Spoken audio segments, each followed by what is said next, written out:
Hello. So I'm Dustin Miller, PolyInnovator, and today I'm talking with Anisa Butt. But I wanted to go into something real quick. Whenever we were talking during that week, I had been having terrible internet issues to the point where we were literally cut out from our interview and just kicked out of Zoom because I had such bad internet. And after that meeting, my internet completely went out for multiple days that week, just completely shot for all the entire week.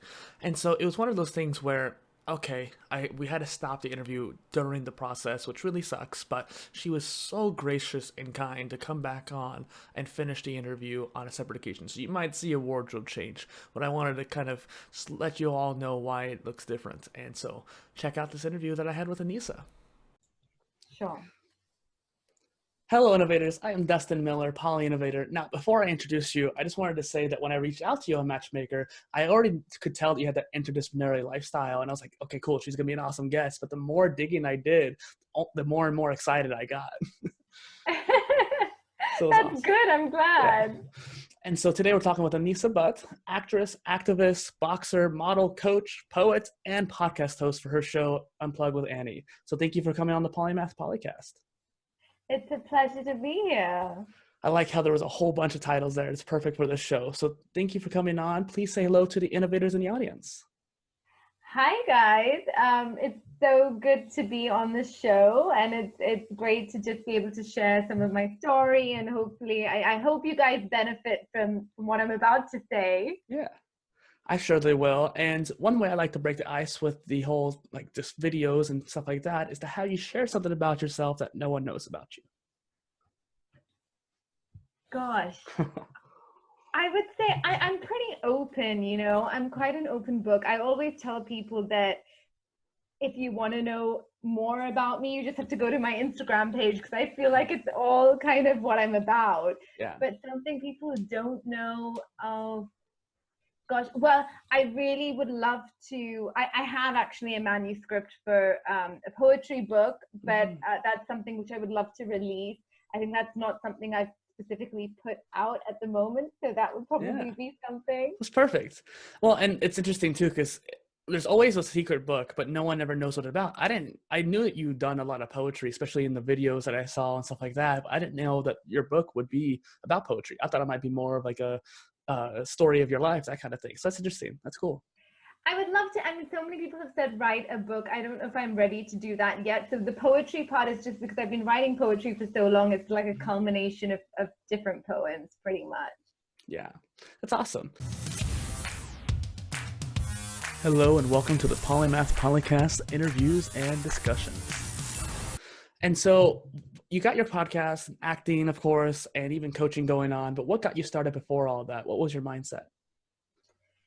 I think for me, I always really wanted to act as young as I can remember. I definitely knew I wanted to do something creative. I really loved art in school, and I think I just found my voice through doing, different creative things like writing and singing and dancing and all of these, creative things. It just seemed like destined. Yeah. But I remember being about 12, 13 when I decided that I really wanted to act. And it was really triggered by the fact that I loved my drama class. And I remember leaving a drama class one day and we had just done some improvisation. And I remember a dear friend of mine at the time saying, oh, you should be an actor. And it was the first time that somebody else had said it. Yeah.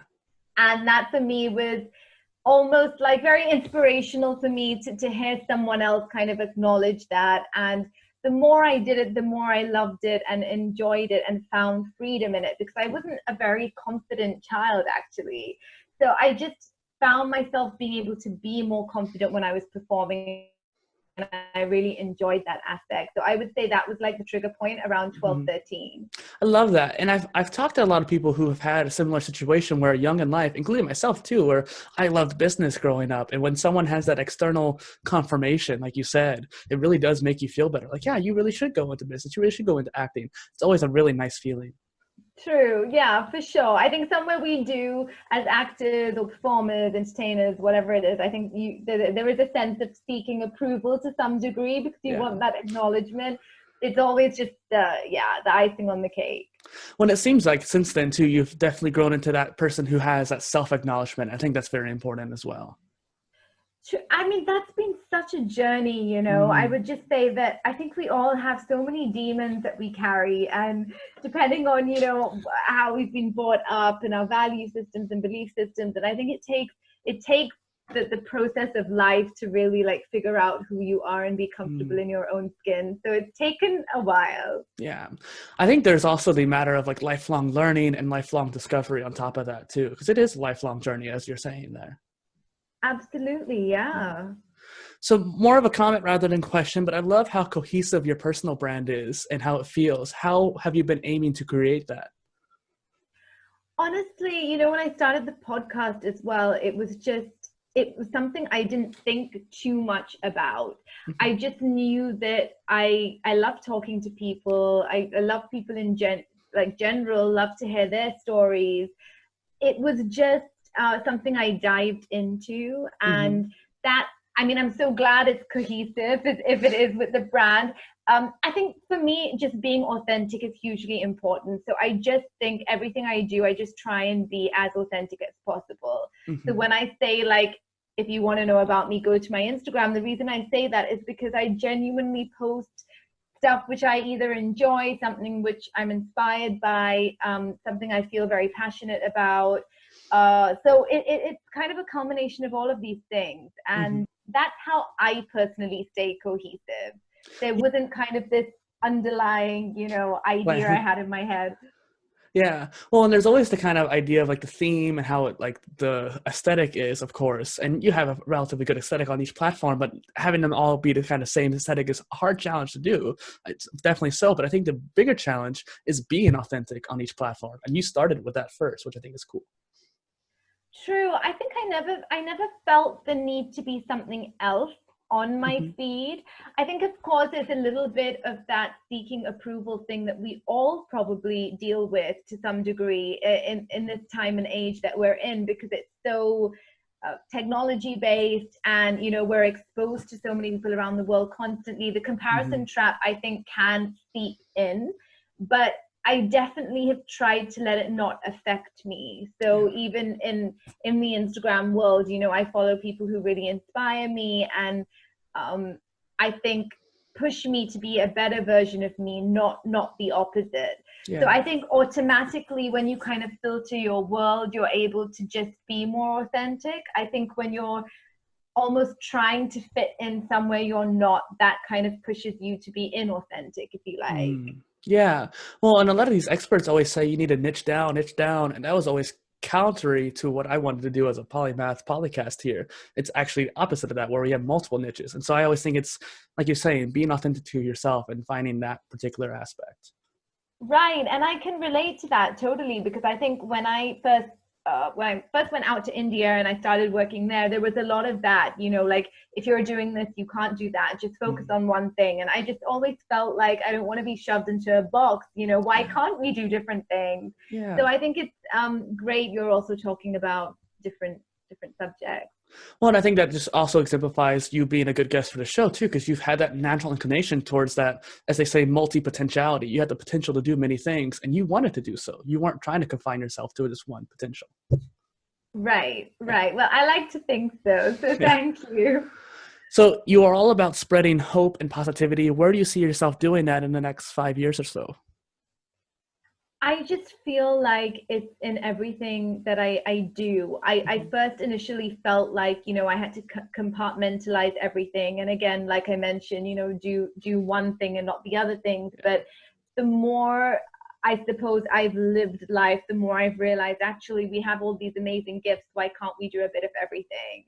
And therefore, in everything I do, I would like to I suppose, spread this message of hope, because that's truly what I believe in. So I feel like I'm just trying to be coherent to my value system ultimately, and trying to make a good difference regardless of what I do.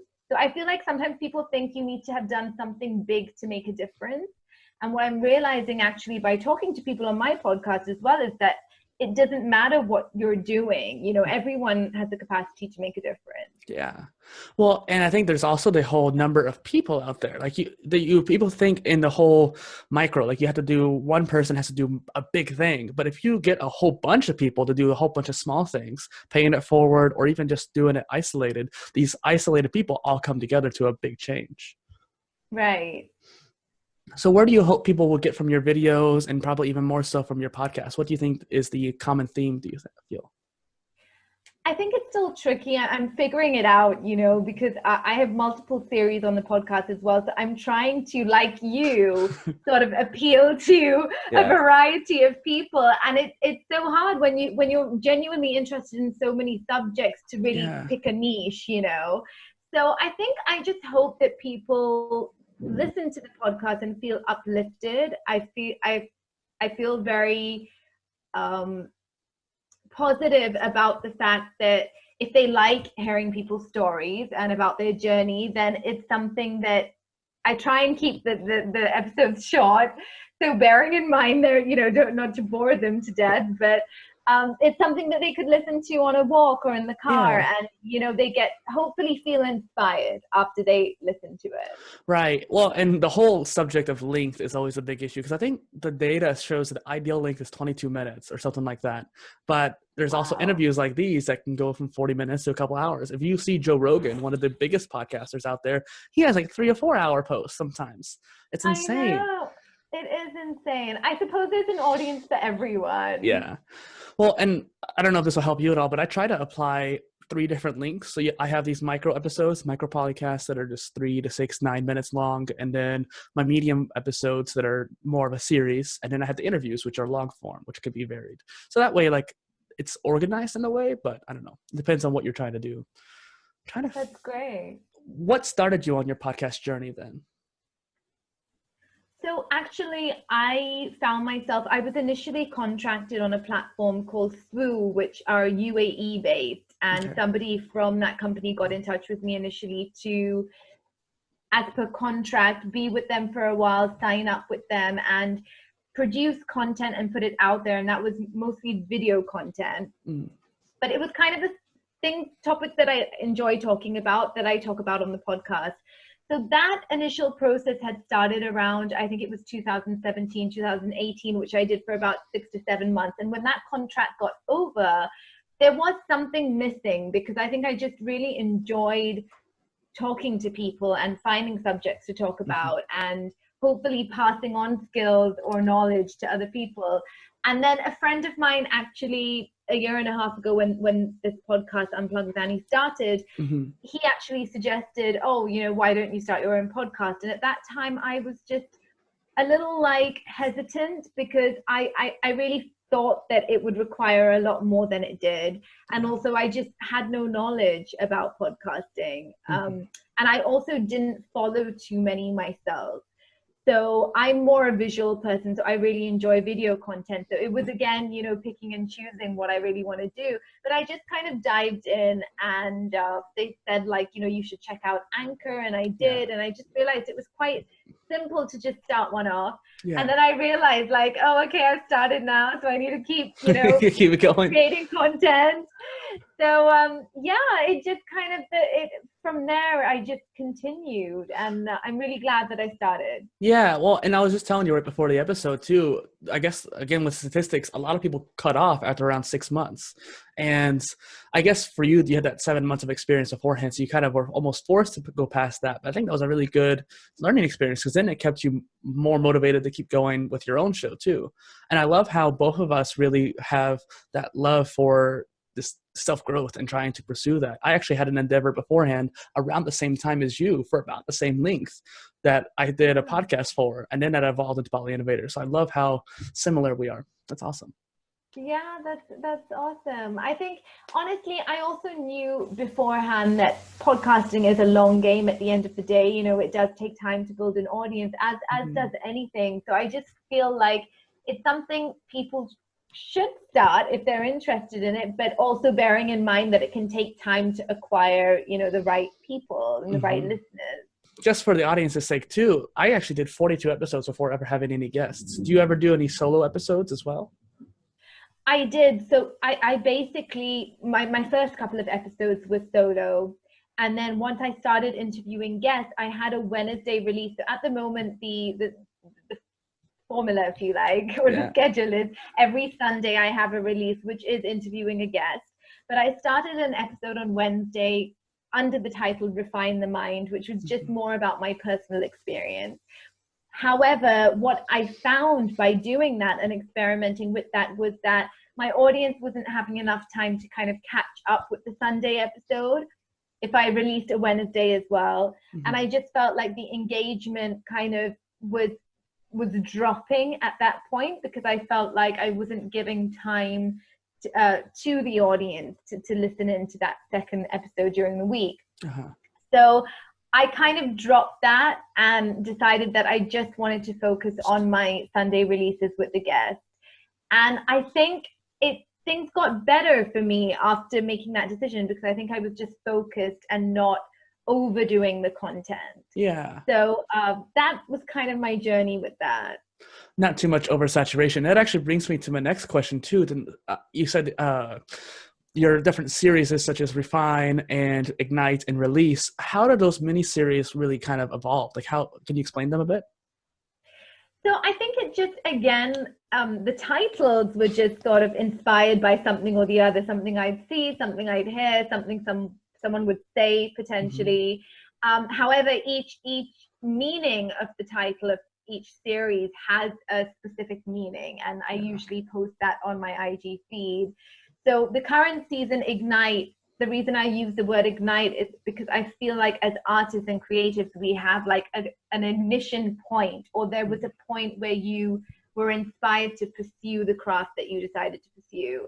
And similarly, Elevation was more about entrepreneurs and their journey and how, you know, they have elevated in their business and their mindset. And Fierce, I had was a series just totally with women, just women empowerment, really. We were talking about like self-love and self-worth and mental health. And so every series kind of has a dominating theme, if you like. Yeah. And that kind of just helps me divide the content. So you might be someone who only has interest in business and entrepreneurship, and you might not want to follow me, you know, for the other series. Yeah. But you can just listen to that series and maybe you'll learn something from that. So I just kind of wanted to dip my hand into different topics.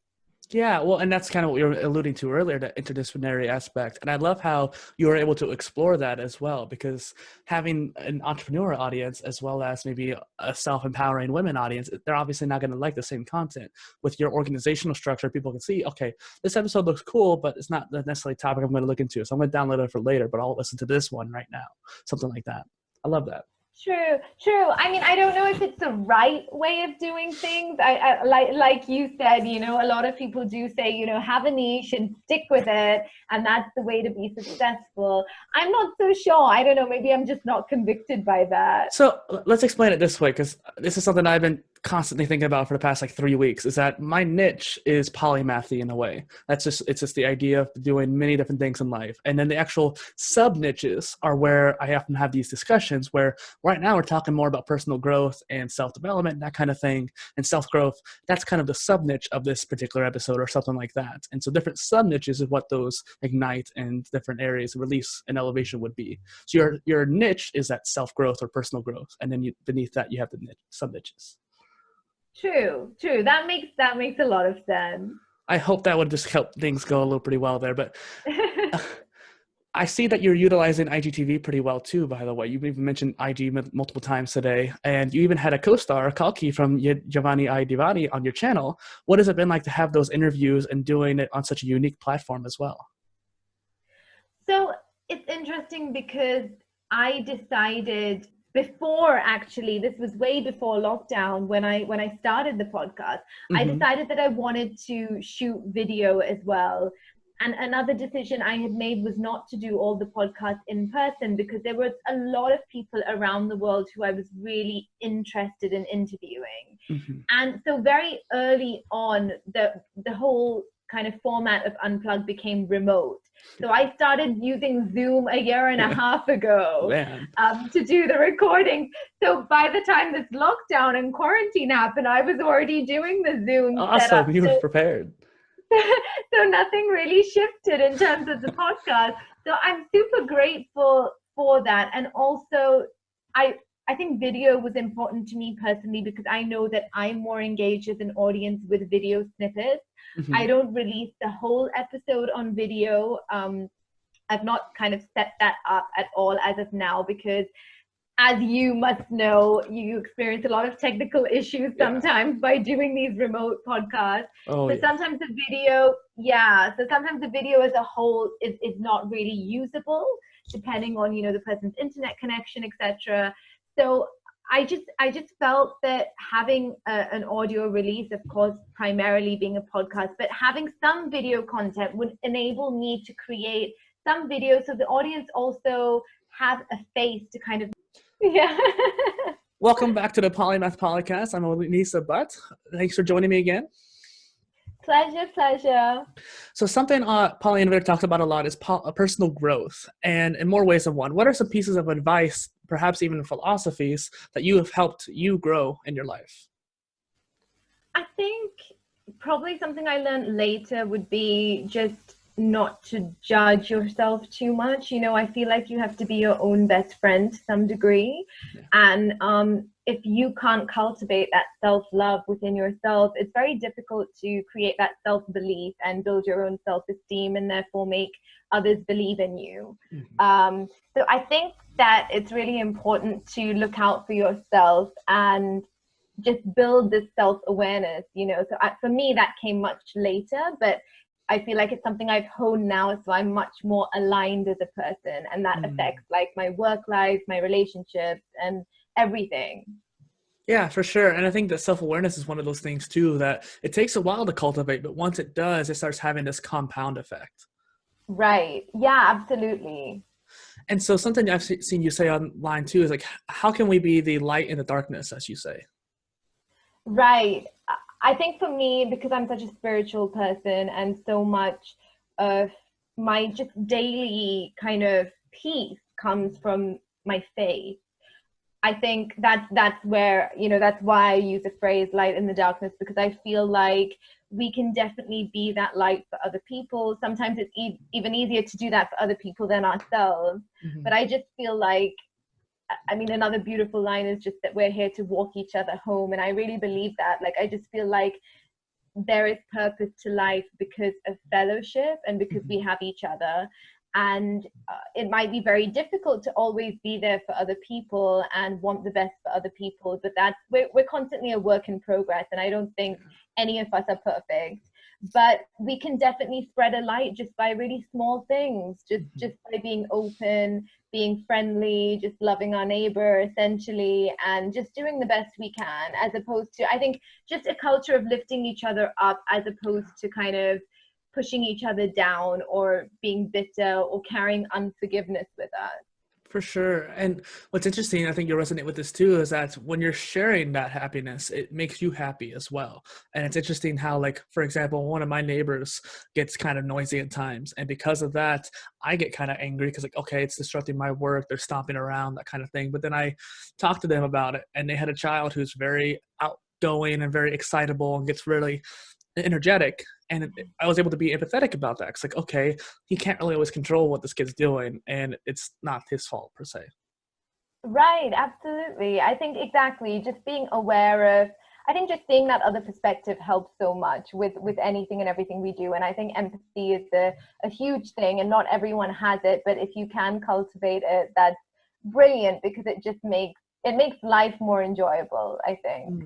Yeah. And you're talking about self-awareness too, Anisa. And I think that if you have self-awareness, you can start to develop empathy for yourself. And by doing so, you can actually use that practice and put yourself in someone else's shoes, using that kind of, interpersonal knowledge. True. Yeah, for sure. Yeah. You have a diverse work history and obviously still going. What do you hope to achieve in the future of your polymathic life? That's a great question. So many things that I want to achieve at least, but I definitely would love to just continue working with really great directors and just be part of amazing projects. And for me, I think the focus now is I'd love to do more international stuff. I think a lot of my experience became more India based because that opportunity took me there and I ended up doing a whole bunch of work there. But I would love to do a lot more work in the UK considering I'm from here. And I mean, I absolutely love the content which gets made in the States and comes out of the States. So that would be a dream. And other than that, of course, the podcast is something that I really would love to grow. And also like now having dipped into coaching, I think that's just my way of kind of serving and giving back. And I think working with people and helping them and guiding them on their journey is just a super special process for me as well.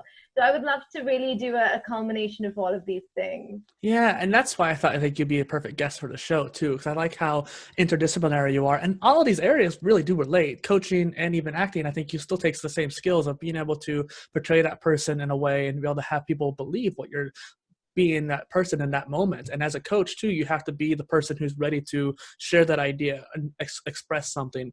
And you can tell me if I'm wrong or something like that, but I think it's just interesting how you have to put yourself into a mindset when you're acting, but as well as even as a coach, you have to put yourself in the mindset, how can I help this person, or how can I portray this too? So it's kind of a mindset switch. Yeah, absolutely. I completely agree with you. I think that's right. They are very interconnected. Like psychology was always very interesting to me. And I think that really ties into also coaching and understanding human behavior, and similarly with acting. Absolutely. So yeah, they definitely tie in. I think that's why I enjoy them all so much. Yeah. What have you learned in psychology then? Maybe perhaps we can find something new from you. There's so much. Is there a specific like area or something that you're interested in? And the idea of encompassing yourself into a role, for example, how can you get yourself into the mindset and just embody that person that you're trying to portray? So yeah, that's a great question. There's a lot involved in that. I read a really brilliant book by Ivana Chubak, who's an acting coach in the US, and she's worked with some, brilliant actors who have done, they've won Oscar awards and they've done brilliant work, and she's, kind of workshopped them through their roles when they get these scripts. But essentially it's about discovering, what is driving that character, just like we have a driving force as a human being as well. So what drives you? And I feel like in psychology, you relate that to Maslow's theory. I'm not sure if you're aware of Maslow's theory. Maslow's hierarchy, essentially, it's known as. So it's basically, for the audience, it's a triangle which he created to depict and emphasize really how all of us humans have essential needs. And it starts very basic as, a home over our heads, a shelter, very basic needs, and then it goes all the way up to, when we're all, I suppose, out there for something, whether it's success, fame, power, and right at the top it's like self-actualization. So often the case where we see with figures like Bill Gates, for example, they've become so successful that they reach a point in their life where they want to give something back to the community. He gives a lot to charity and organizations and all of these things. So it's essentially, I think, an easy way of looking at it is that it just emphasizes how we all have needs.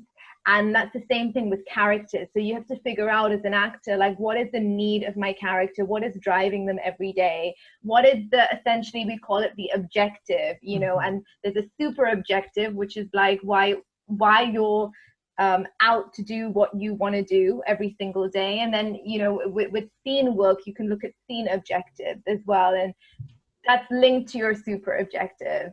So it's just about finding out, what your needs are. And I think that it's super connected with psychology, because you have to understand a character's psyche, just like we all have different mindsets.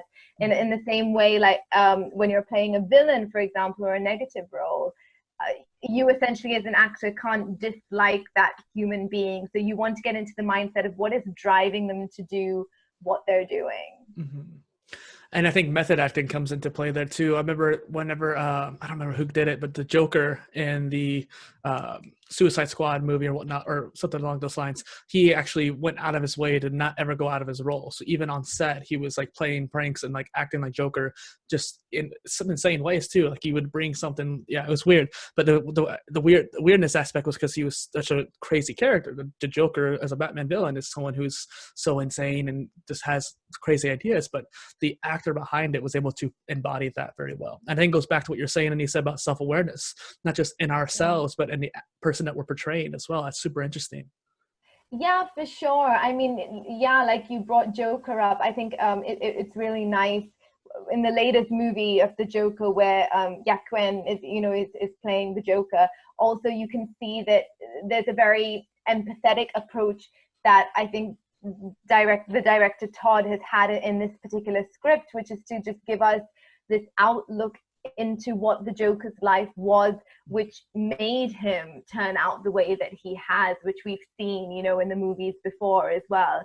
So I think that was really interesting because they actually explored his family dynamic. They explored all these emotions of feeling left out from society. Almost he was an outcast, and he was bullied to a certain degree and all of these things. And I think as an actor, when that is not in the script, it's kind of about digging in and creating this backstory to help you understand why the character is the way they are.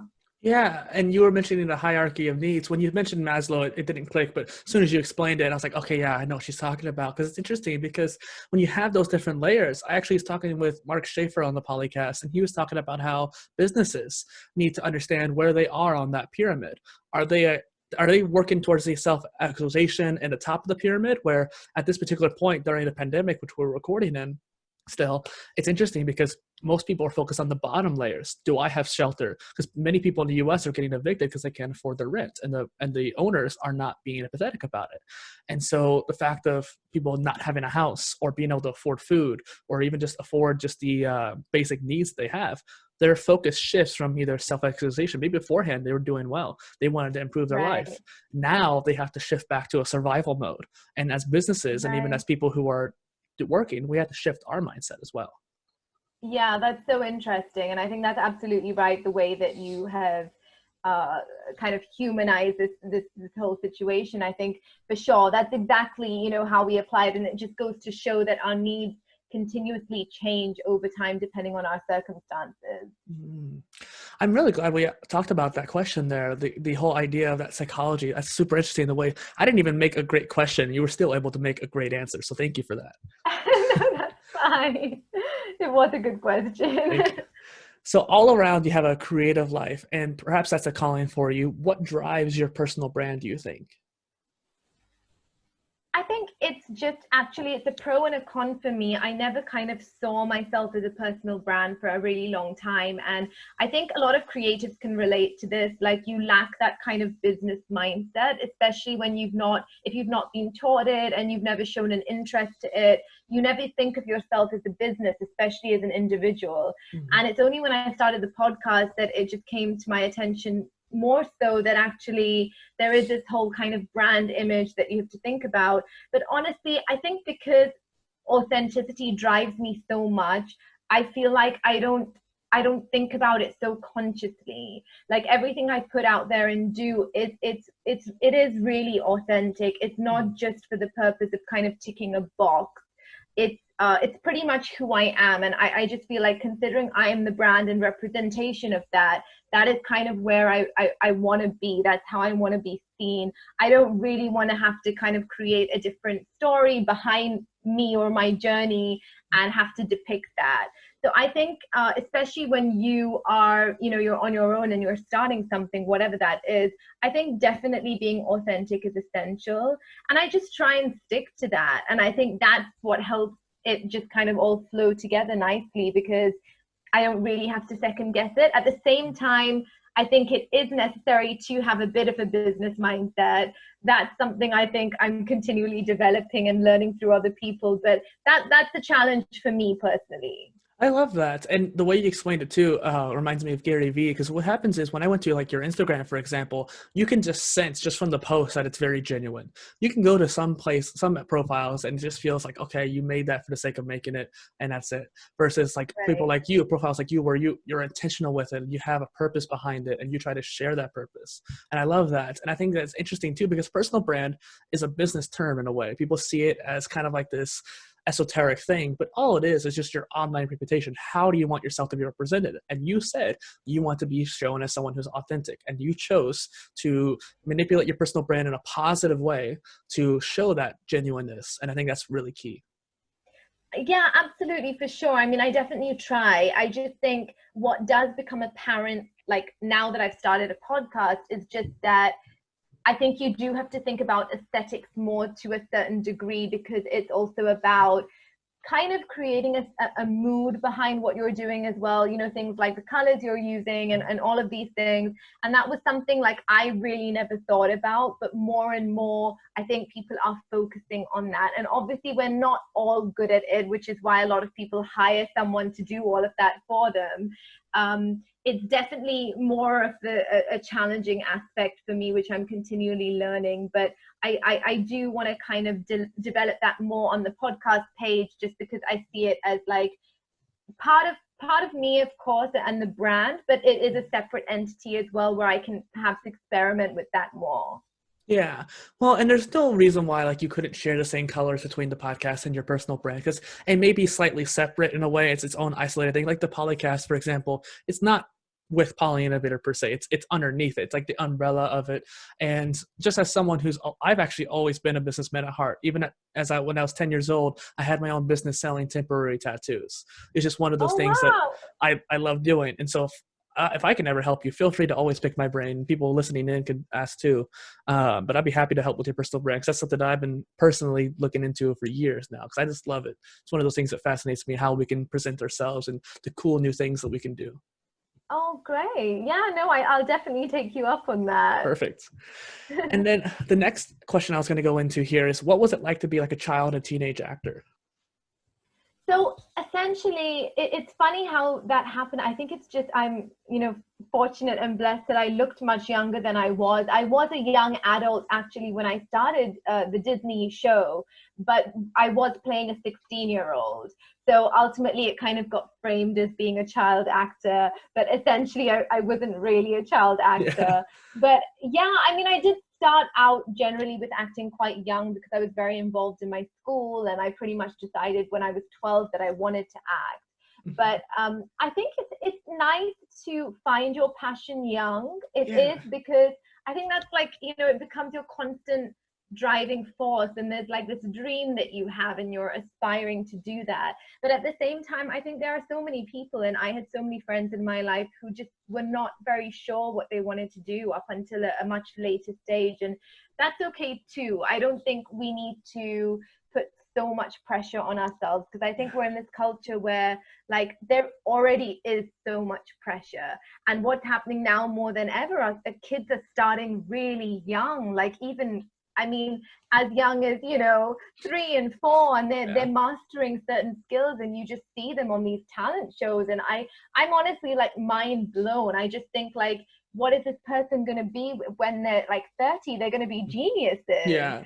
I mean, it's incredible. So I think there is some benefit to knowing what you want to do when you're super young, but there's also like, I think there's also some beauty in the unknown and not knowing, and just growing and seeing what you like, and then, you know, and even switching careers later on. It's just, we're all on a very personal journey. I totally resonate with that. And I think that you and I were both pretty lucky to be able to discover what we wanted to do. For me, it was like just saying, I want to become a CEO. Did you have a particular dream in mind when people would ask, like, what do you want to do when you grow up? I think it was just when I know before I decided I wanted to be an actor, I just knew it was going to be creative, because I really liked, we had a subject called RE, which is religious education. So I loved learning about spirituality. I did love psychology, Mhm. but I also loved art. and I love drama. And so I knew that it kind of fitted into this weird space where it was going to be something arty and creative. But it was, yeah, when I was 12, I think I was just super inspired by films. And I'm a huge fan of Leonardo DiCaprio. Like, I absolutely, like, he's my favorite. And I think just watching his films as well, it just left me so inspired that I was pretty much just like, I want to be an actor. I didn't really get too specific on that, but just, yeah. Yeah.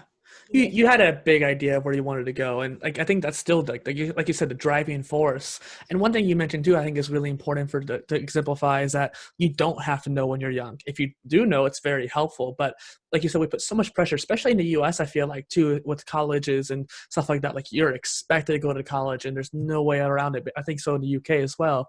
But like I've known a lot of people who didn't know what they wanted to do, and they're 17, 18. It's like, that's okay. You're still young. I'm 25, and I still think that if someone didn't know what they wanted to do at my age, we still have another 75 years to figure that out.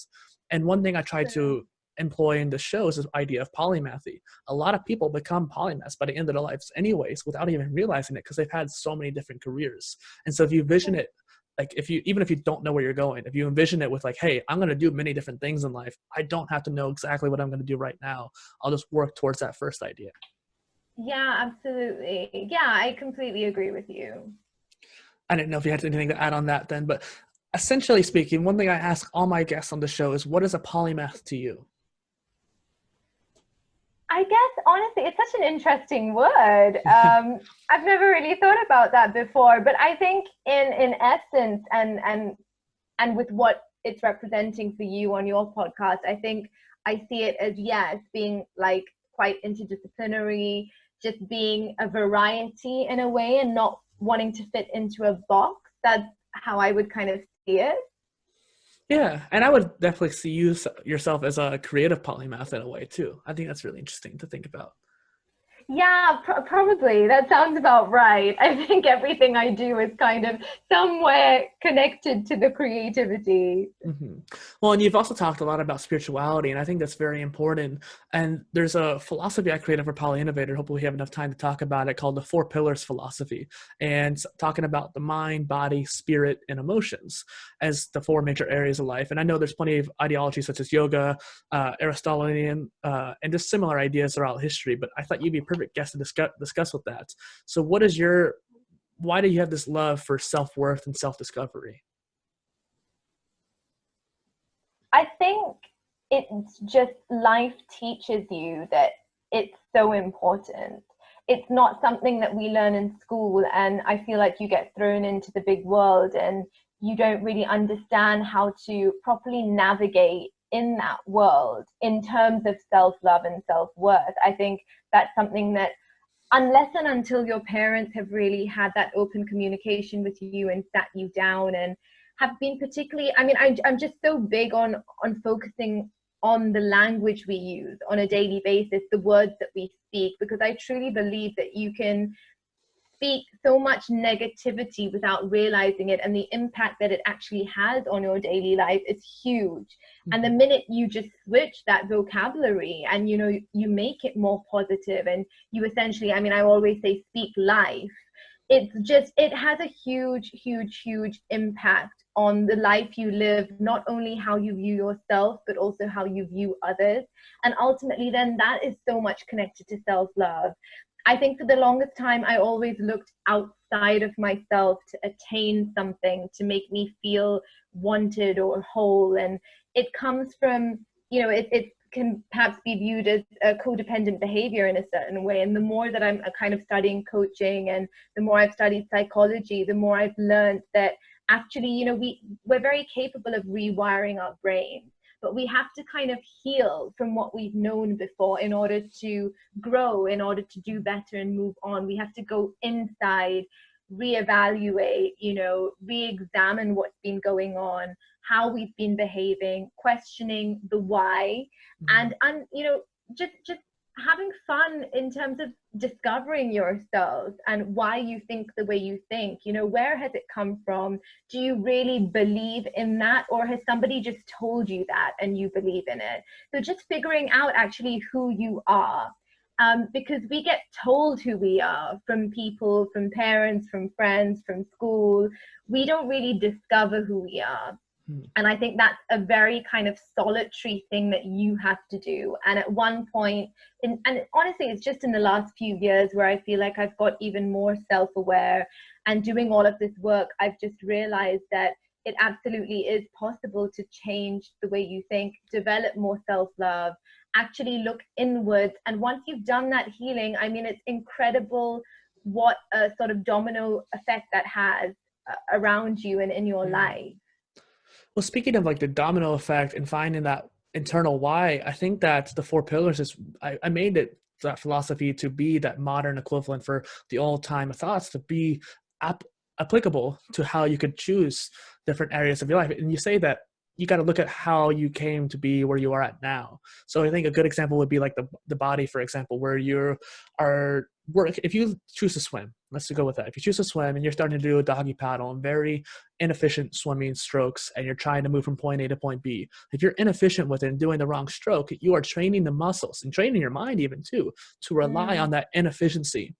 Versus when you're learning a proper way of doing it and a much more efficient way of doing things, you have to retrain the muscles, especially if you did doggy paddle for a long time, where you have to retrain how the muscles even have that muscle memory and how they react to the stimuli of the water. And you have to work for a decent amount of time to change the way they act. And I think the same thing applies to spirituality and your mentality as well. Yeah, that's so good. I mean, that's a great example. It just goes to show that it can be so deeply embedded and rooted. And that's the thing. I mean, a lot of people live life just kind of from day to day, not really realizing how much control we have in the sense of the work that we can do, the inner work. Of course, there's so much which is not in our control, and the pandemic is just, exemplifies that for sure. But there is these little things that we can do very much so, and things like working on yourself and choosing to reset and rewire the brain. It doesn't happen overnight. And like you said, like, with the swimming example, you do it every day and, your brain just becomes accustomed to that. So you have to be gentle with yourself. You have to have grace and understand that when you start on that journey, it's like a forever journey. You don't stop learning. And it's okay to not get it right all in one day, in 1 week, in 1 month. It depends on everything you've been through as well. And some people have dealt with a lot of trauma. And with trauma, of course, it takes a much longer period of time to kind of potentially rewire your brain and make those changes sustainable. Well, and I think that spirituality comes a lot from many different things. It could be faith. It could be I think there's even science-based ways of exploring spirituality if you start getting into the metaphysics and quantum mechanics as well. But one thing I find that wisdom is a really good source. And you're talking about how people's experiences can dramatically affect how they are now. And I think that suffering, I don't remember which Greek philosopher said it, but suffering is a great source of wisdom. Maybe not be the most positive source, but it is a strong source. And I think that people who have suffered a lot often have a decent spirituality level as well. Yeah, that's so interesting that you bring that up. I think suffering is such an interesting subject, but yes, definitely something that I know from my faith and my beliefs is that, you can't eliminate suffering. It is going to be there, and that is inevitable. But it's kind of how you navigate through the suffering which matters the most. And it's like, how people just say you need to pick yourself up. It's, it's about how much time, how many times you keep picking yourself up. I think even, I don't know, I'm sure there's a famous quote in Rocky about that as well. But it's true, as cliche as it sounds, it really is true. And I had a guest on my podcast in the last series called Release, where I was speaking to a lot of therapists and coaches, and he said something so interesting which really stayed with me, which is that we can work on suffering less. So we can't eliminate suffering, but we can work on suffering less. And just for the people's sake too, that Rocky quote is, it's not about how hard you hit, it's about how hard you get hit and keep moving forward, how much you can take and keep moving forward. Right. And I think it's just so important to imagine too, is that like, no matter how much you're suffering, there's always ways to minimize it. And you talked about spirituality. A couple of philosophies that I draw from is Stoicism and Buddhism. And a lot of those two talk about how like is there anything you could do about it? No, then move on or find some way to either, if there is something, go ahead and do it. If there's not, then don't let that keep affecting you now.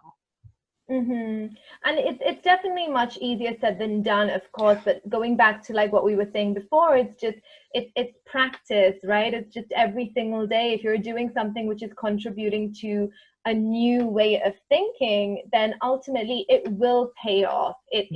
There's a lot of kind of invisible work, I like to say, because it might not be stuff people can see. They can't necessarily see that you've changed your mindset about something, but actually the way that you act will start changing. And when our actions start changing, it does become visible to other people. So it's worth persevering. Yeah. Well, and something you mentioned there too is the kind of what's the word I was looking, interleaving of these pillars. So the 4 pillars, like when you change your mindset, like you said, there is dramatic effects on the other pillars. Your body might start having more of a stronger posture. When people are depressed, they often look down, and but if you start being more happy and kind of positive minded, your head starts coming up. You start getting more confident. And so the way you're physically portraying yourself changes, and even your emotions might be more positive as well. Yeah, absolutely. And I think just the way you are able to interact with other people, and your relationships get better, you become healthier from the inside. There's just there's so much involved, but definitely it's testimony to the fact that we can change things if we choose to. Mm-hmm. And one thing I find that is that, like, most people have a calling pillar, so a pillar that they've worked on the most. And I feel like spirituality or spirit pillar is probably the one that's strongest for you, correct? It probably is, yes. I grew up in a physical environment. I taught swim lessons and like worked at a gym for the longest time. So my particular pillar is probably more body. But you said before the interview that you're a bit of a fitness freak. Me too. So what do you think is like your ideal physical life or body pillar kind of goals? So honestly, again, work in progress. I'm currently on a new 8-week program, just That's cool. changing things up. Yeah, I was, for the longest time from the start of the pandemic, I was just doing home workouts and just with a very light dumbbell. And I was in Mumbai at the time when the pandemic broke out. But coming back, my brother actually invested in some great gym equipment. Nice. So there's a lot more heavier weights at home. So, and I started this 8 program with a new coach, and it's about leaning down a little bit more, building more muscle, and just it's a bit more challenging, and it's getting me lifting more. So honestly, the physical goal is continually like changing, but it's ongoing forever. I think fitness is so big for me. It has been for the last, I would say, 6 or 7 years, just moving, every day. And I really noticed that the day that I don't, for whatever reason, it has an immense effect on my mood. Yeah. So, I schedule my fitness like I would a meeting. Essentially, it's non-negotiable for me. And people, I know there must be people also asking you, like, how you do it and how you fit in. But I think when you're passionate about something, it's never an obstacle, right? You just work around it. Well, and you talked about changing a lot. And I think that's one of the biggest, most important things that people always miss when it comes to exercise is that if you do the same thing over and over again, it's a definition of insanity. You're not going to make progress. You have to continuously maintain a change, which is kind of oxymoron. True. Yeah, exactly. You reach a plateau, right, as well with your fitness goals. So I think it's important. You also get bored, of course. Like, doing the same thing over and over again can be boring.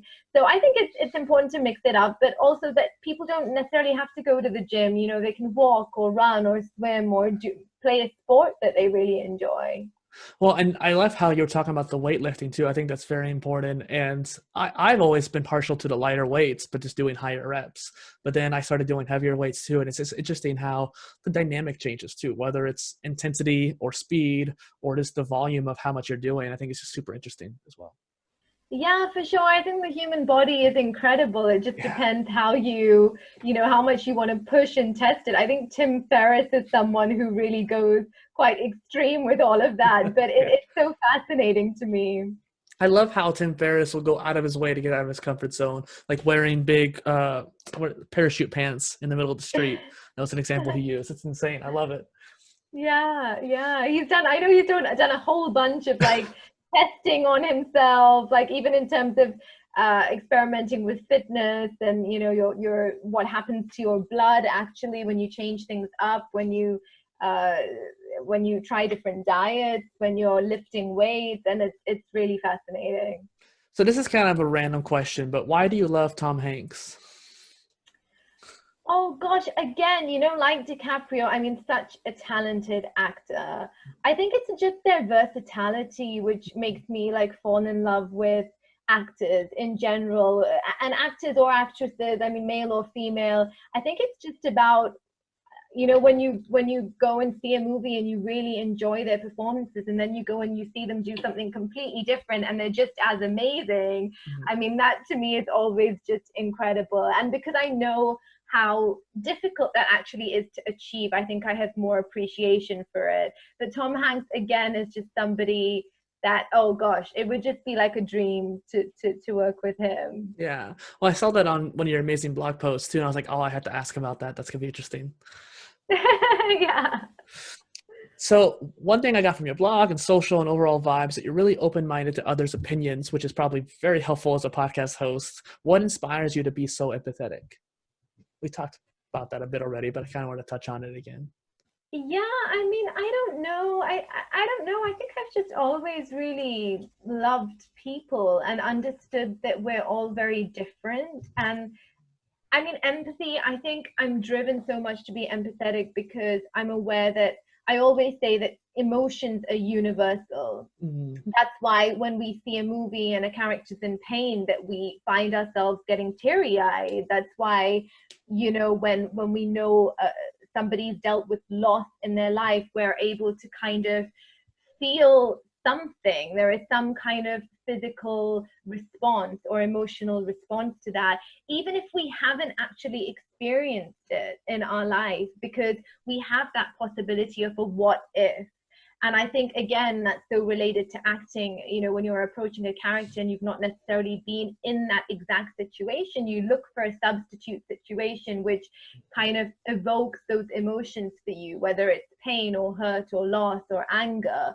So I think I just feel like emotions are so universal, and there's nothing that you're going through that somebody else has not gone through. I yeah. think that's kind of like mind blowing to me when you think about it, that actually, there's so many times where you feel alone or you feel like I'm the only one going through this. But the minute you reach out to people, the minute you realize that actually thousands, millions of people have been through exactly the same thing, and that just gives us a lot of hope, right?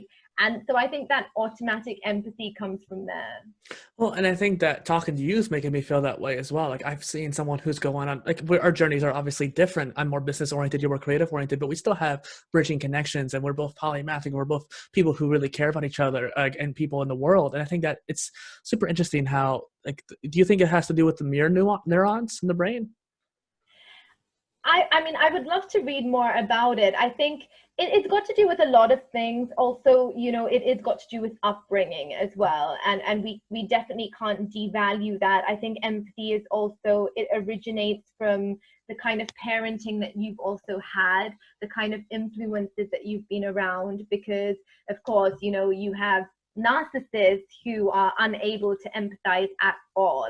Mm, So that again goes back to their life experiencing, the parenting that they've had, the trauma that they've maybe had to deal with growing up, which then I think trauma is such an interesting thing actually, because there's two ways to think about it. Not really think about it, but there's two kind of roads that it can lead to. One is you being very empathetic because you're and compassionate because you feel like I've been through this, I wouldn't want anybody else to go through it.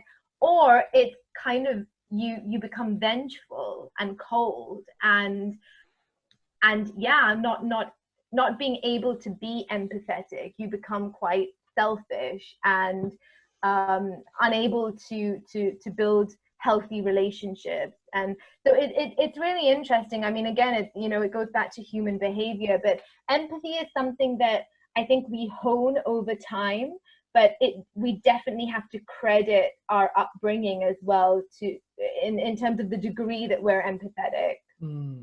Empathy is a lot like a skill, but our nature and nurture, especially the nurture aspect, is a definite big part of that role. For sure. It's interesting because I did have a rough upbringing. So when you were talking about that, it just made me think of that particular past. And so pivoting on a more positive kind of thing, like what do you think is the number one thing that's going to become your legacy? So about you, like let's make this wrapped up about you. Oh gosh, that's such a hard question. I know. Honestly, the way that I would like to be remembered, I think, is just that, yes, for being authentic, for genuinely wanting to serve and make a difference. I think for me, that's a biggie. Like, I would just love to be able to help and serve, and also just continuously do what I love. I think I'd always like to be known for walking in faith and not in fear. Modern philosopher of our time, huh? It was somehow innate when I was born. From blog and content writer, do you think there'll be a book in your future journey down the line? I would love to, and so many people have told me over time to definitely write a book and definitely consider it. I would love to. I would. I think I probably need to grow up a little bit more, have a bit more life experience, and then I think I'd probably have even more to write about. I had a title idea that I wanted to share with you, actually. Anisa's Subtle Art of Spreading Positivity. That's really good. Somebody else, there's another book, right? The Subtle Art of Something. Not giving enough, basically. Right. I was thinking I've read a book. That's the one I've read, the Manson book. Yeah. You wrote about it too. That's what I think is what made me think about it, the connection there. But for those who might be curious, what is your 12-week program, Finding Yourself, like? So Finding Yourself originated from, I think, the personal journey that I'd been on, and I kind of attempt to look at all the major aspects in our life that usually need the work. It's usually career orientated and work orientated. It's usually like family orientated, relationships, love, passion. It's all of these things, and then it's self, it's our behaviors. So I kind of wanted to look at all these categories, and I mean, 12 weeks is something that I see as a minimum when you're looking for some significant change in your life. But the program just developed from that, just trying to pack in as much as I possibly can that I could work with someone on a one-on-one basis over 12 weeks and try and assist them. I wouldn't want to take the credit for their journey, because it's completely, the more they put into it, honestly, the more they get out of it. But it's essentially a program where you find like the missing link, or I'd like to say that if there is a blockage that you are feeling exists in your life, you're able to kind of tap in and develop self-awareness as to what that is and tackle it with the support. Yeah, well, and it seems like the 4 pillars actually fits in there quite well too. So you're an overarching view of the people's life and trying to find what missing link might be there. And it just made me think about, as a coach for fitness classes, my job and our job is to find that missing link. What is that person missing to help make them have that progress and have that continuous growth? And I think that the way you explained it there just exemplified that beautifully. That's awesome. Right. I mean, it's at the same time, I've worked with people who, they don't necessarily want to follow a strict kind of schedule, and I find them showing up every week wanting to kind of just delve into something that's been bothering them that particular week, and take a more organic approach to shifting their mindset and to their growth and essentially their finding yourself journey. So it kind of looks different to everyone. It depends on how you want to work, whether you want to work under this template of 12 weeks or a more kind of free, ongoing, organic approach. There's no one size fits all. Absolutely not. No, which is why I didn't want to do group coaching. It's why I particularly don't see it as something that I want to scale. I see it as just quite interpersonal and very one-on-one, honestly, because I've just realized that it's a lot of energy exchange as well. And like you said, one size doesn't fit all. So for me, I just think it's really difficult when you're dealing with so many emotions to kind of try and figure everyone's problem out together in one room. I wasn't meaning like a group thing or something like that. I was just using that as an Yeah. example because it's as a coach, we have to find those missing links. That was the only reason why I brought it up. But yeah, Yeah, no, absolutely. True. yeah, no, but exactly. And finding that one person's deal. And I think too, like, I feel like that's that's when you teach something, you get to learn more about that. It makes things more concrete. And as a coach and helping someone else on their journey, you get to learn from that as well. So true. Yeah, for sure. You really do learn a lot. Where can people find your awesome stuff online? So I guess I'm super active on IG, on Instagram. So there's two pages. I have my personal page, which is Anisa Ani. I am Annie because a lot of people know me as Annie, and Unplug with Annie, of course. So Unplug with Annie is the other page that's primarily dedicated to the podcast. And the podcast, I mean, the main platforms are on iTunes, Spotify, and Anchor, as well as other platforms like Breaker and Stitcher and the other ones, but they're not so important, I guess. They don't get listened to as much. That's clear. But other than that, yeah, the website is also there with all the information. So unplugwithani.com. I'll make sure I'll have links in the description for you. And then what could be, besides like obviously checking all that out, a call to action for the audience today? A call to action would be, well, definitely if they've got to this stage, I'm assuming they've listened to the whole episode, which is great. So please check the podcast out, check out the work that I'm doing. Obviously, if anything kind of instinctually stands out to you, if you have any questions, please reach out. You can do that on the website. You can do that on the IG page itself. I definitely check all the messages and I definitely will revert to you. And I would just say that, other than me and anything personally got to do with me, just in terms of self-awareness at this time, I think it's huge. And considering we are in a pandemic, I would just say, be kind to yourself. I think that's super important. And not to compare yourself to other people because you're on a unique journey. Yeah. And give yourself some slack if you messed up and just try to make up for it down the line. For sure. Well, thank you, Anisa, for coming on the Polymath Polycast. It was a pleasure. It was so much fun. It really was, even after the wardrobe change.